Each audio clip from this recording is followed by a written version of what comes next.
Olá pessoal, estamos aqui para a nossa aula da semana 4. A aula de hoje, nós já vamos dar uma entrada um pouco diferente na parte de trocas de calor. Vamos entrar nos processos de trocas de calor. Então, só para relembrar vocês, o que é calor? Calor, como já batido em várias aulas, é energia térmica em trânsito. Ou seja, para existir fluxo de calor, é necessário que haja uma diferença de temperatura. Sempre o calor vai fluir do corpo mais quente para o corpo mais frio. Sempre nesse sentido, de modo espontâneo. Professor, tem algum sistema onde o calor vai fluir do corpo mais frio para o mais quente? Sim, mas ele não é um sistema espontâneo, ele é um sistema forçado, que nós vamos ver um pouquinho mais à frente. Então, a primeira coisa que eu quero que vocês relembrem é o calor específico. O calor específico, ele é característico de cada material. É como se fosse lá um CPF do próprio material. Então, você tem que a água tem um calor específico, o etanol tem um calor específico, o mercúrio tem um calor específico. E olha que interessante aí. Todos eles estão, um vasilhame com água, outro com etanol e outro com mercúrio, tudo na mesma quantidade, foi colocado sobre uma fonte de calor. Essa fonte de calor fornece a mesma quantidade de calor específico para os três. Por que calor específico, professor? Porque aí eles não estão mudando de fase. O objetivo deles é só haver uma mudança de temperatura. Então, esse calor específico, quem tem um calor específico maior, que no caso da água, você tem que ele sofreu uma menor variação de temperatura. O etanol, ele tem um valor intermediário, ele sofreu um valor intermediário e variação de temperatura, e o mercúrio, que tem o menor calor específico, sofreu a maior variação de temperatura. Então, é importante vocês deixarem bem claro, para a mesma quantidade de calor específico, para a mesma quantidade de calor sensível, que corpos diferentes são submetidos, você tem que quem tiver o menor vai sofrer a maior variação de temperatura. Professor, por que eu tenho de entender isso? Ele vai lhe dar subsídio, digamos assim, para você entender algumas situações. Por exemplo, o deserto, ele possui uma temperatura muito alta da areia durante o dia, e à noite ele é muito frio. Essa ideia de variação da temperatura de forma muito brusca, ela é levada como se fosse para o ponto do calor específico lá da areia. Então, olha, a areia possui um calor específico muito pequeno, lembrando lá que é inversamente proporcional. Como esse calor específico ele é muito pequeno, nós temos que a sua variação de temperatura é muito grande. Então, ali durante o dia, nós temos que o deserto vai sofrer muita variação de temperatura, ou seja, enquanto no momento de insolação sobe a temperatura ligeiramente, quando você não tem insolação, durante a noite desce a temperatura rapidamente. Então, o calor específico, ele diz mais ou menos a taxa de aquecimento ou de resfriamento de um corpo. Professor, só no deserto que isso ocorre?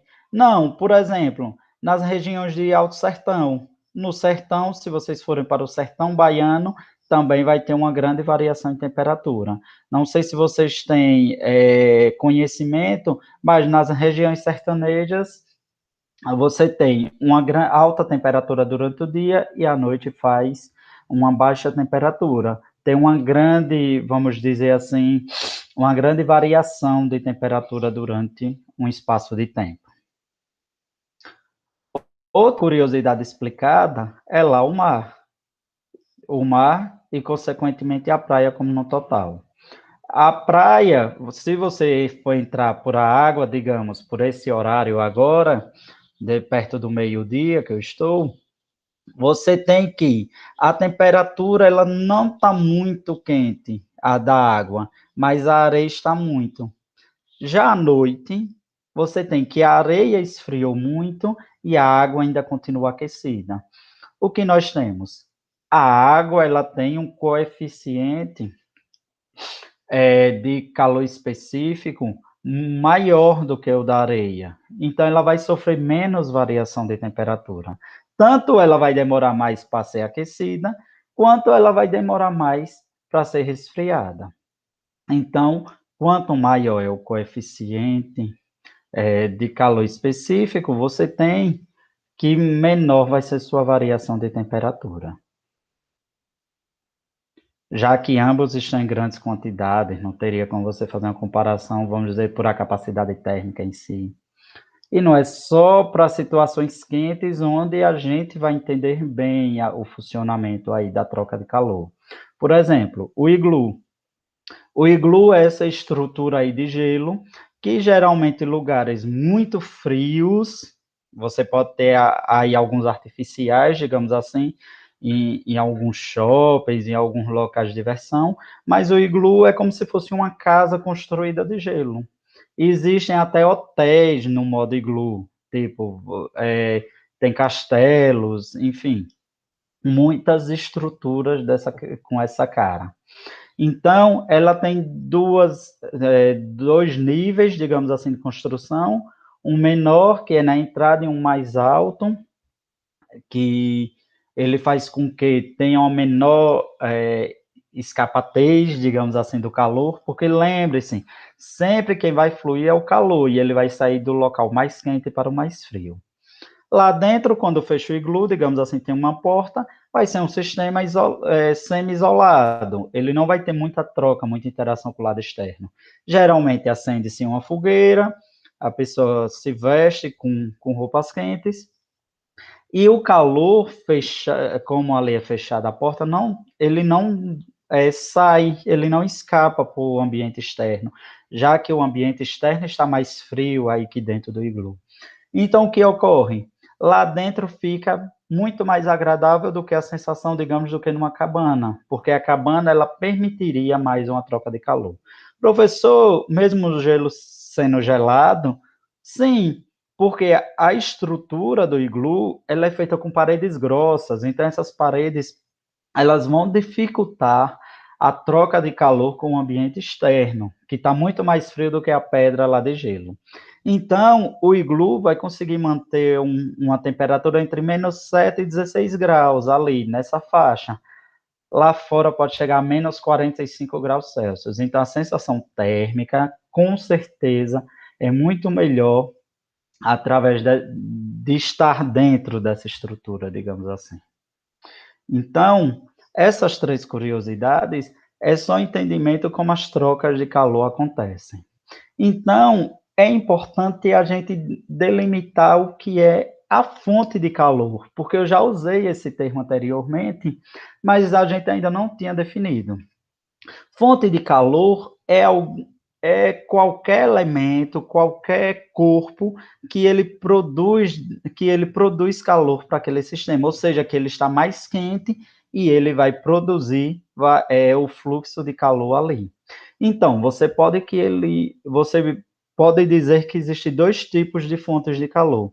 As naturais, que são, como o próprio nome diz, geralmente seres vivos ou astros ou estrelas, no caso, o Sol, um raio, o corpo humano, o centro da Terra, tudo isso aí é natural, vem da natureza. E tem os artificiais, por exemplo, o maçarico, um secador de cabelo, um ferro elétrico, uma lâmpada acesa. Então, fonte de calor é quem pode introduzir calor no sistema. Bem tranquilo aí também.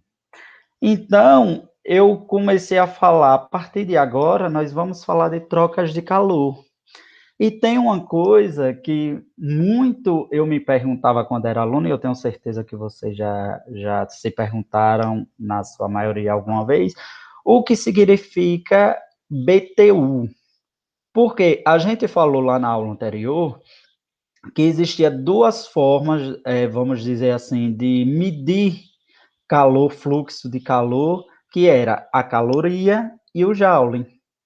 Então, eu digo a vocês, existe uma terceira. Essa terceira aí, a BTU, traduzindo, é unidade de medida britânica, unidade térmica britânica. E essa unidade, por exemplo, ela é utilizada para você delimitar a potência de ar-condicionados, ou seja, de um resfriador de um resfriador de sistemas, ou seja, um corpo que puxa o quente e devolve o frio. Então, professor, mas o senhor disse que sempre o sistema ia ser do quente para o frio. No caso, você sempre ia ter o fluxo do quente para o frio. Lá o ar-condicionado ele joga o frio. Mas lembre-se que eu disse que era de forma espontânea. O ar-condicionado tem motor. Se é motor, não é algo espontâneo. Então, o BTU significa qual é a potência do ar-condicionado. E aqui tem uma tabelinha que, tipo, quem for comprar ar-condicionado, mais ou menos dá uma olhada na tabela. Eu tenho uma casa residencial de 9 metros quadrados, um espaço de 9 metros quadrados na minha casa, onde eu quero colocar um ar-condicionado. Você compra um de 7.000 BTUs. Se não for uma casa, for um espaço comercial, você tem de pegar um mais potente, porque tem um fluxo maior de indivíduos. Então, você tem que buscar com uma maior potência. Então, o BTU, ele tem, vamos dizer, uma conversão possível lá para o Joule e também para a caloria. Isso não interessa, mas é só para dizer que o BTU também é uma forma de medir a energia de um sistema. Então, são três que nós já vimos: o Joule, a caloria e o BTU. Então, nós vimos o quê? Existem fontes de calor e essa fonte aí, ela gera para um sistema e cada corpo vai responder esse calor de um jeito, que é o que nós chamamos lá de calor específico.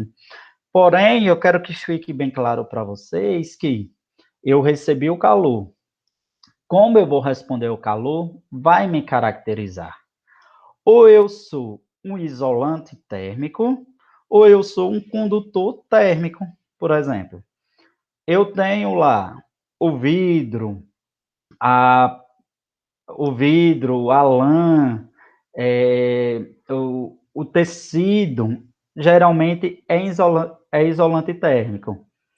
O metal, de todos os tipos, ele já vai ser condutor térmico. Então, isolante térmico é o corpo que ele propicia, que ele facilita a passagem de calor por ele. Então, é característico do material. Já o condutor térmico, o isolante, ele é um corpo que não propicia a passagem. Desculpe, pessoal.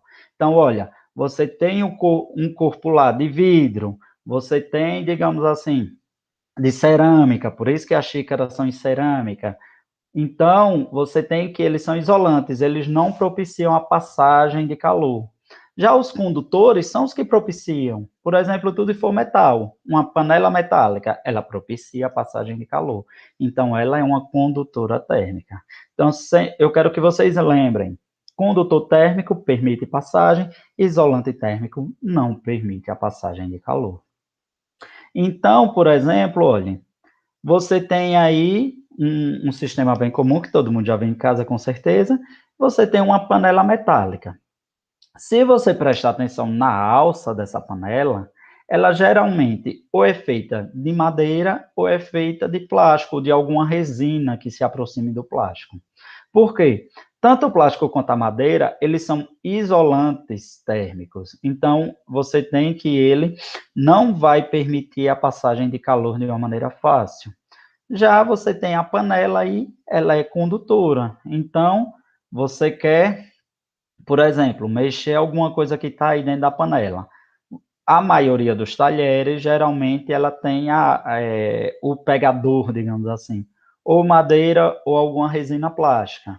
Se ela é metálica, ela sofre um grande aquecimento.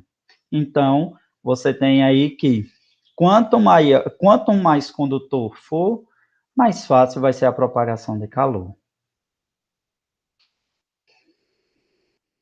Então, pensando nisso, teve esse cara que teve uma ideia genial.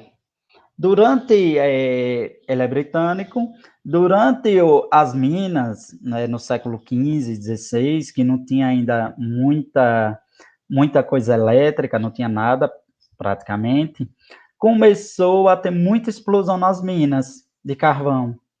Então, e o grande problema era o seguinte: eu tinha de levar uma lamparina, senão não ia ver nada, porque era subterrâneo, não tinha uma entrada de luz próxima. Então, esse cara aí, chamado Huffer Dave, ele foi o inventor da lâmpada de Dave, ou lamparina de Dave, vocês podem encontrar assim também. Era uma lâmpada que era coberta por uma tela bem fininha, metálica. E isso daí, o gás ia, conseguia penetrar, era tão fininha essa tela que o gás conseguia penetrar, mas a chama não conseguia sair daquele ambiente. Então não tinha explosão, porque não tinha expansão do calor, digamos assim. Então esse cara aí, ele foi, o Dave, ele foi um dos caras que salvou a vida de muitos mineiros, graças a ele. Então, olha, essa época aí, tinha grande conhecimento sobre o que é e o que não é condutor térmico. Lembre, a gente está falando de uma época de minas de carvão, a gente está falando de uma época de produção e busca de novos materiais. Então, tudo aí era muito bem caracterizado por a busca de metais, onde você poderia utilizá-los para meio que otimizar o trabalho mecânico. Então, vamos para alguns exercícios aí bem tranquilinhos para a gente dar uma fixada nessa parte. No inverno, usamos roupas de lã, baseadas no fato de a lã, olha, nós vimos o quê? Que a lã, ela é um isolante térmico. Se ela é um isolante térmico, ela não permite passagem de calor. Você pegou uma questão, a questão de um vestibular aí da PUC, uma instituição grande, e vai cair nesse nível, o que for cair. Então, você tem, olha, ser uma fonte de calor? Não, a lã não produz calor de maneira alguma. Ser um bom absorvente de calor? Não. A gente só falou até agora de condutor e isolante. Ser um bom condutor de calor? Não, a lã não é metálica. D. Impedir que o calor se propague para o meio exterior. É o certo. Qual é o papel do isolante térmico? É impedir que haja uma propagação para o fluxo externo, para o sistema externo daquele ambiente. Então, ok. Então, lã, plástico, isopor, madeira são isolantes térmicos. Metais, de uma maneira geral, são corpos que propiciam o fluxo. Consequentemente, eles são condutores térmicos, certo? Então, letra D, de dádiva, é a resposta. Olha aí, outra questãozinha, essa também foi de vestibular, não anotei a instituição, mas era. A lã é um material muito usado na confecção de agasalhos, por ser um isolante térmico. Olha, a resposta do passado, da questão passada. Assim, a pessoa que utiliza o agasalho de lã permanece protegido do frio, mesmo quando a temperatura encontra-se muito baixa.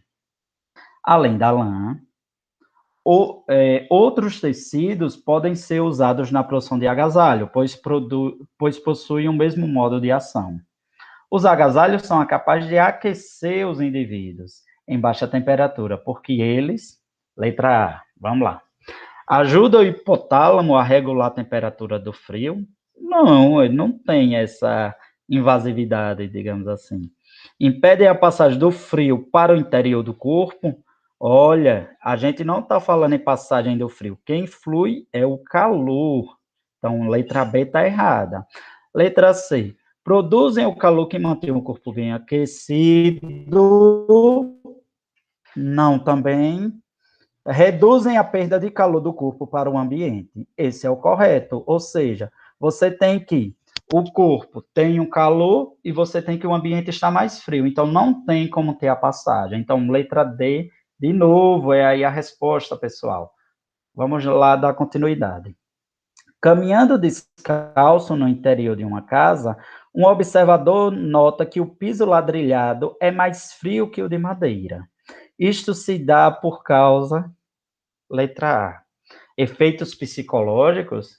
Não. Apesar de ser uma sensação térmica, não pode ser entendido como um efeito psicológico, não.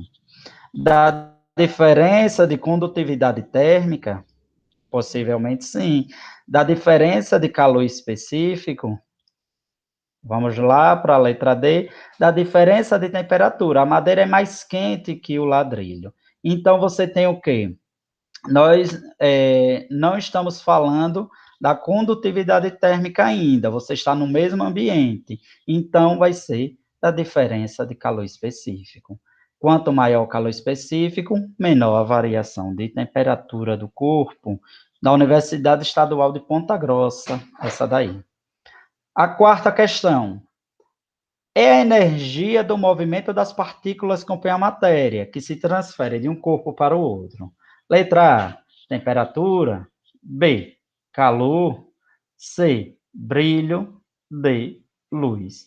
Então, você tem que sempre é o calor, a energia de vibração das partículas de um sistema mais quente para o mais frio. B, de bola. Então, olha, a gente falou do calor e a gente falou que o calor sempre sai do corpo mais quente para o mais frio.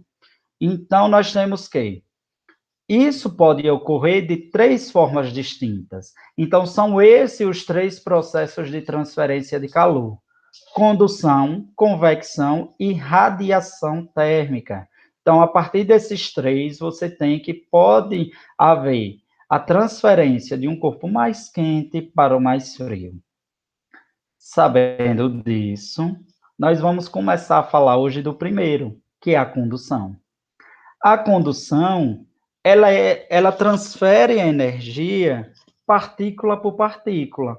Ou seja, você tem aqui um ponto onde ele está sendo aquecido mais, por exemplo, o fundo da panela, pode ser entendido aí como esse ponto, e você tem a extremidade fria, que é onde não está sendo aquecida.